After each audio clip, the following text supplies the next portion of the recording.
Before we look at how do we balance simple equations, a quick look at why do we need to do it, what's the point? And it's because of something that we call the conservation of mass. And that is that in a reaction, the total mass at the start, the mass of the reactants, is going to be the same as the total mass at the end. We're not going to make matter appear or disappear. Atoms don't get created or destroyed in chemical reactions. All that happens is they rearrange with each other to make different things. So therefore, when we write an equation, we need the same number of each type of atom in the reactants at the start as we have in the products at the end. So if we just did an example of that, in another video I've made some simple equations. I've made sure that I've put the right formulae for the different compounds in, but these aren't balanced yet. So if I just took one of these, a very simple example, which is hydrogen burning, so H2 we know is hydrogen. It burns in oxygen, we know that oxygen is O2, and it makes water, which we know is H2O.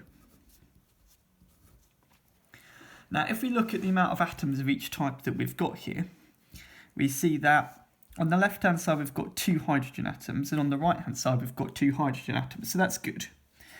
But with oxygen, on the left hand side we've got 2 oxygen atoms, on the right hand side we've only got 1 oxygen atom. So at the moment this equation, which isn't balanced, is saying that an oxygen atom just disappears, so that can't be right, we've got to do something to it.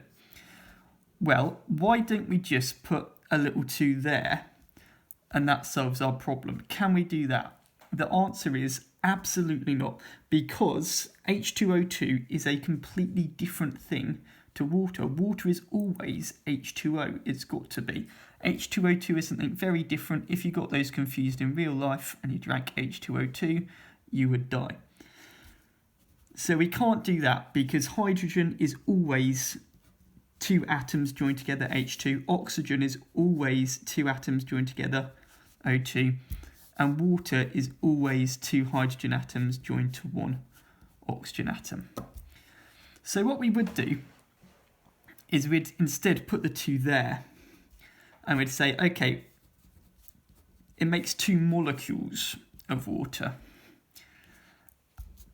Therefore, there's actually 4 hydrogen atoms on this side now. So we'd put a 2 there, and now say there's 2 molecules of hydrogen, and now it's balanced. Now we've got 4 in total, 2 times 2, 4 atoms of hydrogen at the start, and 2 times 2, 4 atoms of hydrogen at the end. And we've got 2 atoms of oxygen at the start and 2 atoms of oxygen at the end. So by making a balanced simple equation, we've made sure that atoms haven't been created or destroyed. We've made sure that the formula is still correct for each of these different things. And this tells us the ratio that they react in. So it tells us something. It tells us that when hydrogen reacts with oxygen, there'll always be 2 parts hydrogen reacting with 1 part oxygen. So it's useful to understand that. And in another video, I'll show you the exact process of how we balance these simple equations.